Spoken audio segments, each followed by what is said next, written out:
The Orlando Magic haven't really been relevant since Dwight Howard's last season with the team in 2012. In the 11 years since he left, the team has finished over 500 just once and made the playoffs twice thanks to then All-Star big man Nikola Vucevic. Even during those two seasons though, the team wasn't a real threat in the East. It's been a tough time for a team that has been home to many NBA greats. From Shaq and Penny Hardaway to T-Mac, Grant Hill, Vince Carter, and Dwight Howard, the team has had plenty of stars and seen a lot of NBA relevancy. And now there's good news. It feels as if the team is coming out of the dark ages of the past 11 years and emerging as one of the league's best young teams. Led by two elite young forwards in Paolo Banchero and Franz Wagner, the team may have the stars it's been longing for over a decade. But it's not just the two bright spots. The team has a very nice core that it's been building. Despite the 76ers giving up on him in less than 2 seasons, former number 1 overall pick Markelle Fultz has become a very good starting guard. They have a collection of other young guards of potential as well, in Cole Anthony and Jalen Suggs. Then you add in 2 lottery picks from this year in Anthony Black and Jett Howard. They also happen to have arguably the biggest wild card in the league with Jonathan Isaac, who proved last year when healthy he's still one of the league's best defenders. The team has continually taken shots on upside, and at least 2 of them seem very likely to hit with Paolo and Franz. Now we just wait and see with all the others. For fun, they also have last year's slam dunk champion, Mac McClung. The Orlando Magic are building something special. Now let's take a deeper look. Before we get into one of the NBA's brightest young cores, if you enjoy my content or watch a few videos of mine, think about subscribing.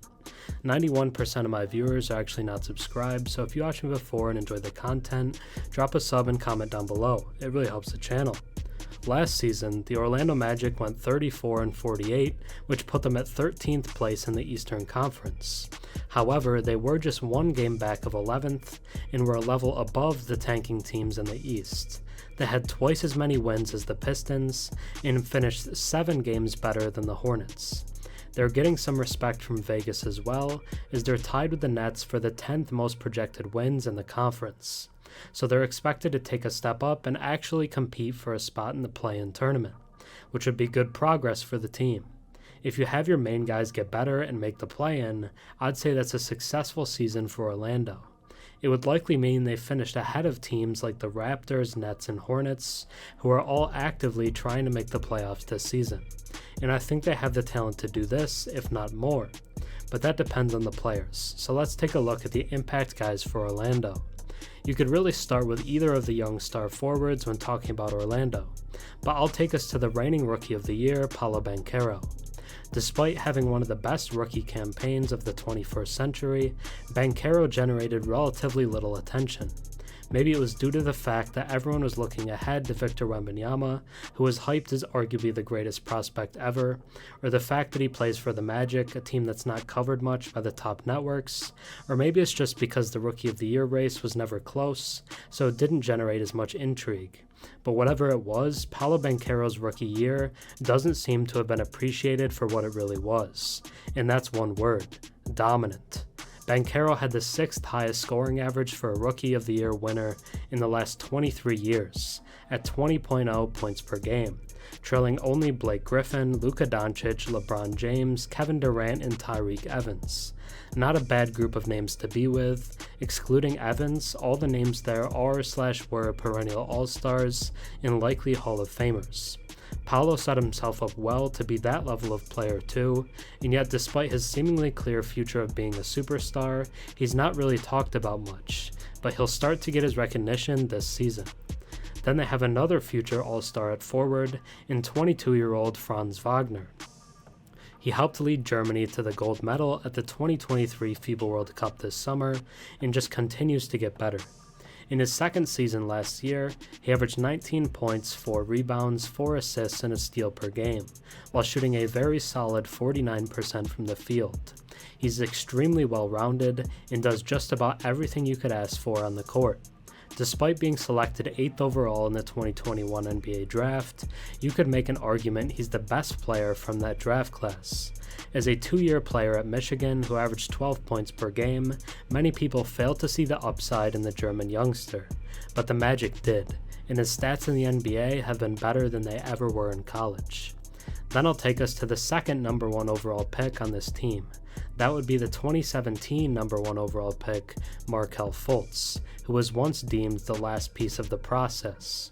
I've talked about him multiple times on this channel, and honestly just really like him as a player. He was deemed one of the league's biggest draft busts within 2 years, but has completely turned his career around in Orlando. It's a testament to his work ethic and personality. Many people would have folded and given up. Last season, he averaged a career-high 14 points per game, a career-high 6 assists per game, a career-high 4 rebounds per game, and a career-high 1.5 steals per game. He also shot a career-high 51% from the field. In case that wasn't clear, it was hands down the best season of his career. He started all 60 games he played in. I would say he was Orlando's third best player. They have another guard I really like as well, in this year's number 6 overall pick, Anthony Black.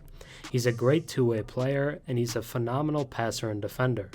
At 6'7" and 200 pounds, he's bigger than the traditional point guard. He drew heavy comparisons to Lonzo Ball in the pre-draft process due to his height as well as the passing and defense. I liked what I saw from his debut summer league as well. The box score numbers likely won't wow you as he struggled with efficiency, but when you sit down and watch him play, he just has a very natural feel for the game and just seems to always find open teammates. He's also great at initiating the fast break, and he should really take Orlando's offense to another level. He's likely not going to be an elite scorer, but he'll do just about everything else. Then I'll spend some time talking about Cole Anthony. I'd say some outsiders may view him as the odd man out in the backcourt and a potential trade candidate, but I'd be doing the co-host of my podcast a disservice if I didn't mention the quietly great season he had last year. Despite being labeled as the inefficient scoring type earlier in his career, he turned it around last season. His 13 points per game was practically the same as his rookie season and down from the year prior, but the efficiency was the big step we saw. He shot 45% from the field last season after not clearing 40% in either of his other two. The 36% from 3 was also a career high. He's clearly willing to work hard on the weaknesses of his game and adapt to remain a key player for the team. He's also been seen working hard this offseason and could come back even better. Then we can spend some time talking about the wild card of all wild cards in Jonathan Isaac. The first thing I should point out about him is that he's still only 25 years old, which I'd say is younger than most would assume. In 2020, he looked like the future of the Magic and an impending all-star, but after tearing his ACL, he would miss 2 entire seasons. He finally came back last season and only played 11 games before getting injured again, but in that small sample size, he was even better than before. His per 36 numbers were actually ridiculous. Last season, he averaged 16 points, 13 rebounds, 4 steals, and a block per 36 minutes. He was a monster both on the glass and on defense.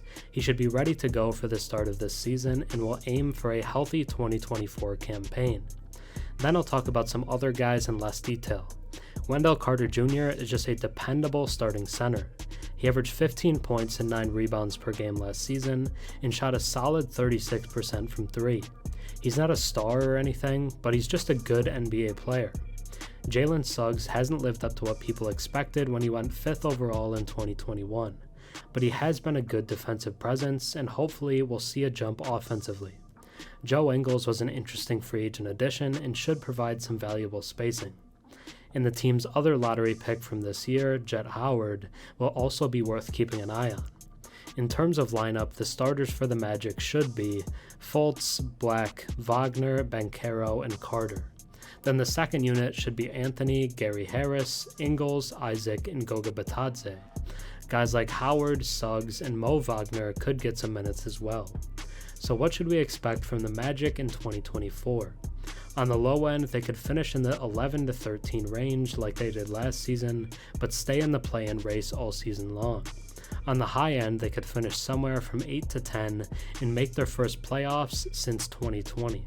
I think Paolo and Franz could be the next Tatum and Brown as elite forwards who lead the team to relevancy in the Eastern Conference.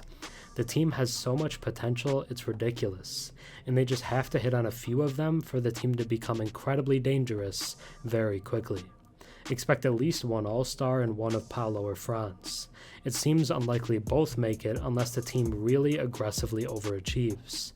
This team will be one of the more fun watches in the league, and the national media will finally start talking about the Magic again. The Orlando Magic are building something special. Thanks for watching. I'm Herm. Have a good one.